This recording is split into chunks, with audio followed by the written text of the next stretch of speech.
Nous allons centrer notre méditation sur le rôle de l'Église dans nos nations. Et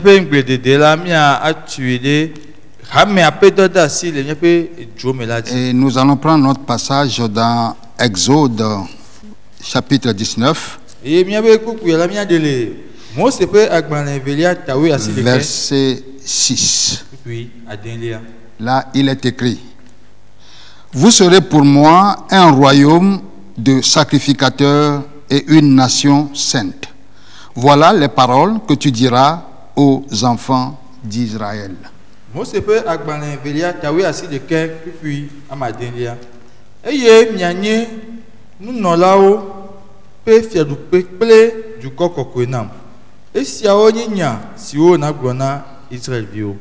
L'histoire de l'Église, de même que sa mission, découle de celle de la nation d'Israël. Et Dieu ici a délivré son peuple de son esclavage en Égypte et les a rassemblés autour du mont Sinaï pour leur donner ses commandements. Et ici, il leur disait ceci: vous serez pour moi un royaume de sacrificateurs et une nation sainte. C'est à un moment où le monde, c'est un monde polythéiste. Toutes les nations avaient leur Dieu. Et donc Dieu a choisi Israël pour être pour lui un royaume de sacrificateurs et une nation sainte. Et de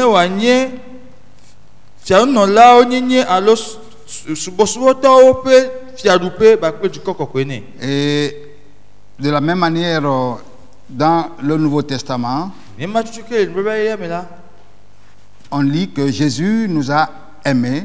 Il est celui qui nous a aimés, qui nous a délivrés de nos péchés par son propre sang. Et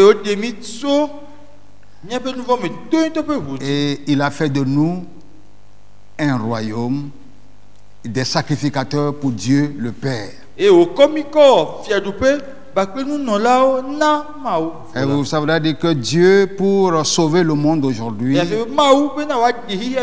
l'Église a une position unique, une position incontournable.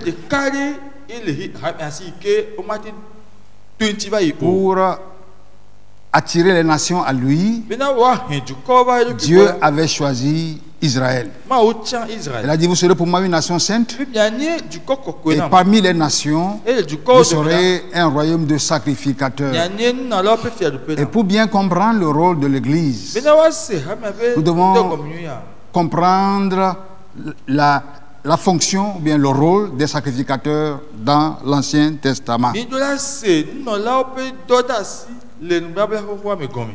Et Dieu, quand il a choisi Israël parmi les nations, évidemment, en leur donnant les commandements, il leur avait aussi donné des sacrificateurs. Et en comprenant le rôle des sacrificateurs, on pourra bien apprécier le rôle de l'Église dans notre monde aujourd'hui. Parce que si l'Église subit des persécutions dans le monde entier aujourd'hui, c'est à cause de sa mission. C'est à cause de sa mission qui est spéciale. Donc, le premier rôle des sacrificateurs dans l'Ancien Testament.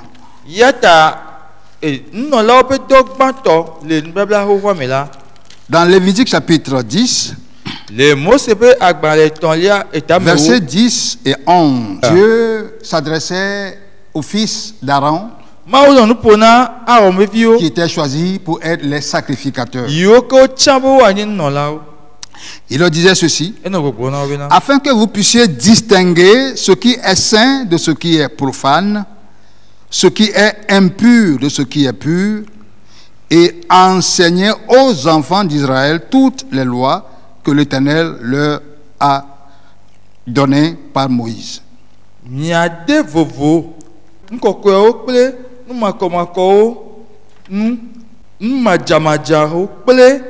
nous t'adjeo domi. Et mi afia dodo si okata yero ado to mo se dit là. Vous, les sacrificateurs devaient distinguer ce qui est pur de ce qui est impur. Nous non là au-delà de vous nous kokwe ba pour nous makoma et ensuite instruire le peuple selon la voie de Dieu. Et les amegela wa fia nous du quoi les maopé et mon. Et seuls les sacrificateurs pouvaient enseigner les lois, enseigner les commandements de Dieu au peuple. Nous non là au quoi tu wa fia maopé c'est ba premier au maopé do do. Nous voyons que c'est seulement les sacrificateurs qui en quelque sorte apportaient la connaissance de Dieu au peuple.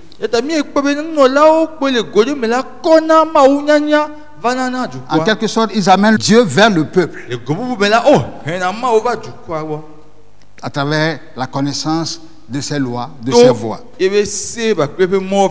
Et chaque fois que les sacrificateurs font faillite, le peuple s'égare. Le peuple s'éloigne de Dieu. Et avec, bien sûr, beaucoup de conséquences.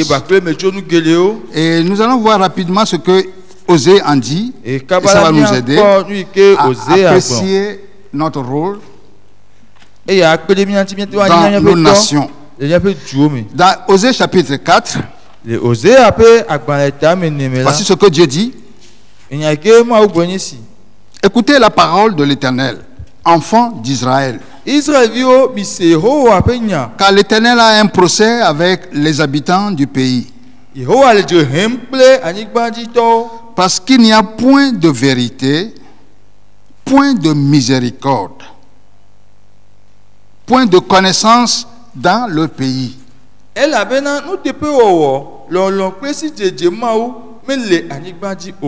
n'y a que parjure et mensonge, assassinat, vol et adultère.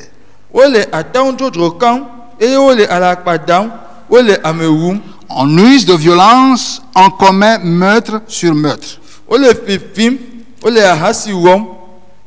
Lorsque les sacrificateurs sont défaillants, ils n'enseignent plus au peuple la connaissance de Dieu, la voix de Dieu. La conséquence, c'est que la Bible dit qu'il n'y a plus de vérité dans le pays. Et il n'y a plus de miséricorde. Et la connaissance du vrai Dieu disparaît. Et à la place, il n'y a que des parjures et des mensonges. Ça, c'est les conséquences. Quand les sacrificateurs n'enseignent plus le peuple,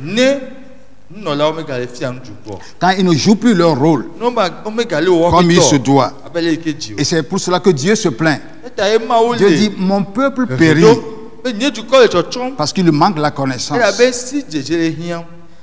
La connaissance de Dieu, c'est les sacrificateurs qui enseignent, qui communiquent.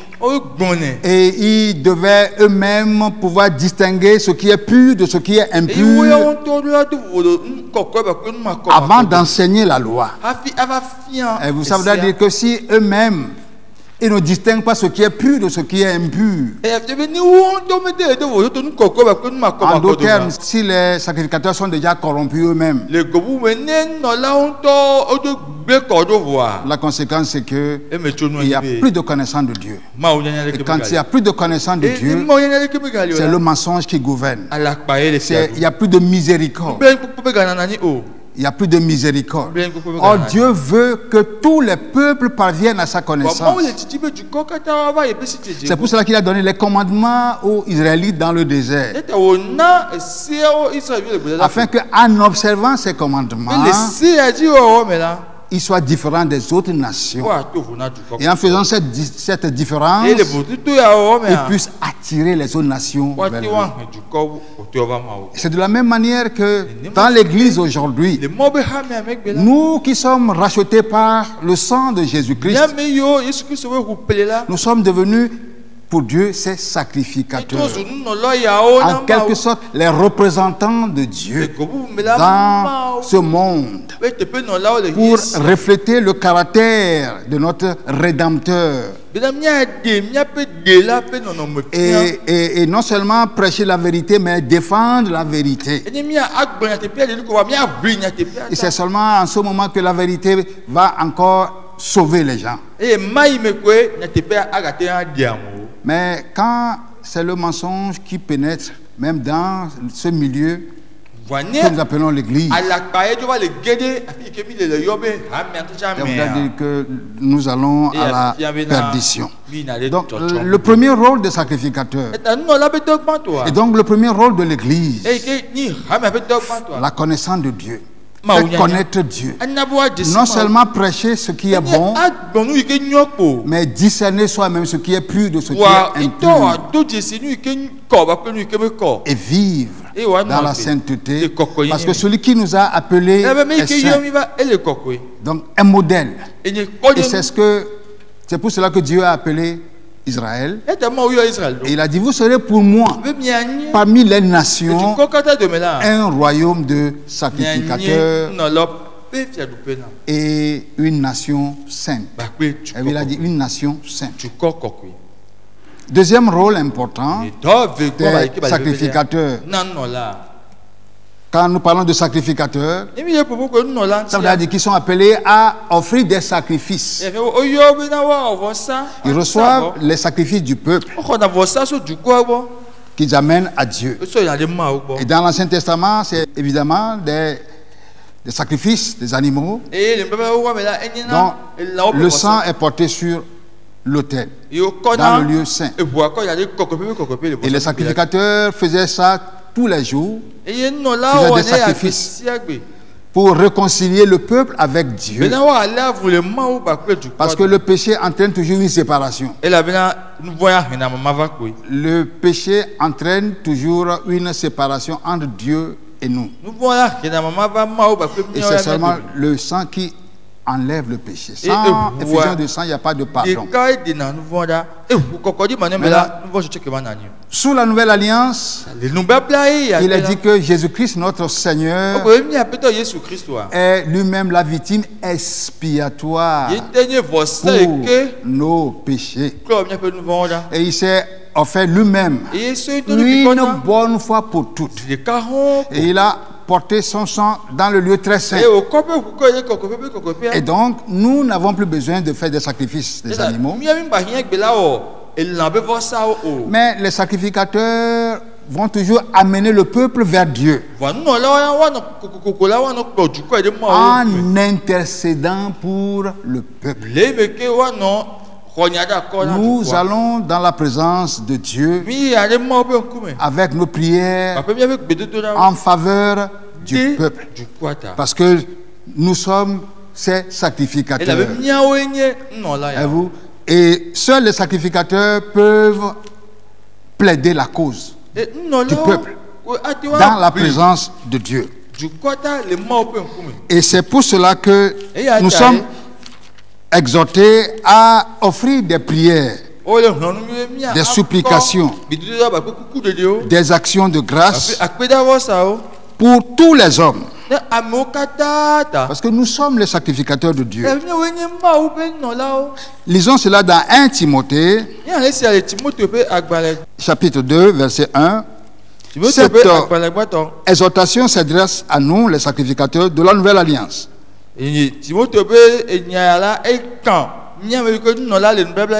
J'exhorte donc avant toute chose à faire des prières, des supplications, des requêtes, des actions de grâce pour tous les hommes.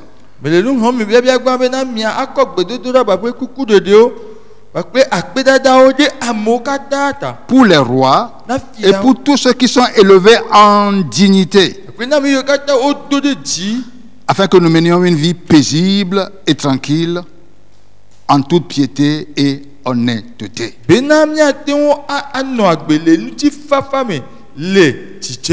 Pour que nous menions une vie paisible, dans la connaissance de Dieu, dans la crainte de Dieu, les sacrificateurs ont un rôle offrir des prières, des supplications, avec des actions de grâce. Et vous, si nous voulons la paix dans le pays, Dieu a dit à son peuple, vous me servirez et moi je vous bénirai et je vais éloigner de vous la maladie. C'est en réponse à la prière du peuple que Dieu éloigne la maladie. Voyez-vous que quand les sacrificateurs ne sont plus autorisés à se retrouver et à prier pour la nation, la porte est ouverte pour le destructeur. Parce que Dieu a fait de nous ses sacrificateurs. Et nous avons accès à son trône pour prier en faveur des peuples. Donc nous sommes en train de voir que le sacrificateur est sont en quelque sorte des intermédiaires entre Dieu et le peuple. En amenant Dieu vers le peuple, en enseignant donc la loi, et en amenant le peuple vers Dieu par leur intercession, en apportant donc la bonne nouvelle que nous avons aujourd'hui. L'évangile est la puissance de Dieu pour le salut. Et ce sont les sacrificateurs qui sont autorisés à répandre cette bonne nouvelle pour amener les peuples à Dieu. Le troisième rôle des sacrificateurs, c'est de bénir le peuple. Il appartient aux sacrificateurs de bénir le peuple. Dans Nombre chapitre 6, Nombre chapitre 6, on va lire les versets 22. Lorsque Dieu avait donné aux sacrificateurs, il dit, l'Éternel parla à Moïse et dit, parle à Aaron et à ses fils et dit, vous bénirez ainsi les enfants d'Israël, pour vous leur direz,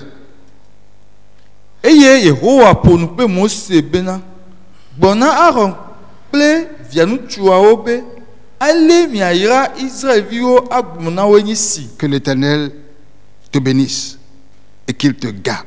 Que l'Éternel fasse luire sa face sur toi et qu'il t'accorde sa grâce. Que l'Éternel tourne sa face vers toi et qu'il te donne la paix.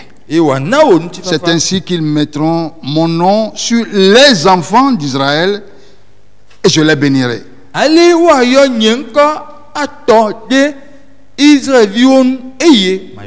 Les sacrificateurs sont appelés à mettre le nom de l'Éternel sur la nation, en bénissant la nation au nom de l'Éternel. Et l'Éternel exauce. La Bible dit, heureuse la nation dont l'Éternel est le Dieu. La nation dont l'Éternel est le Dieu. Dieu a établi des sacrificateurs dans cette nation. Et une partie de leur rôle, c'est de bénir la nation. Et il faut que les sacrificateurs jouent leur rôle pour que Dieu agisse dans nos nations. C'est quand nous n'arrivons pas à jouer notre rôle en tant que sacrificateurs que nous serons privés de ces bénédictions. Et ce n'est pas une bonne chose pour une nation, quel que soit son niveau de développement. Et vous, les nations qui ignorent Dieu aujourd'hui, vous voyez qu'ils ont plus de problèmes à l'heure actuelle. Ils croient qu'ils ont tout. Mais les nations qui mettent leur confiance en Dieu, Dieu est présent pour les protéger, pour les garder. L'Église a ce rôle incontournable de bénir la nation, d'intercéder pour cette nation, d'intercéder pour ceux qui sont élevés en position de dignité, pour que Dieu réduise l'influence de l'ennemi sur leur vie, pour que nous puissions vivre d'une manière paisible dans notre nation. Nous croyons que l'on comprendra ce message et que l'Église opère librement pour le bien de notre nation. Que Dieu nous bénisse. Amen. Amen.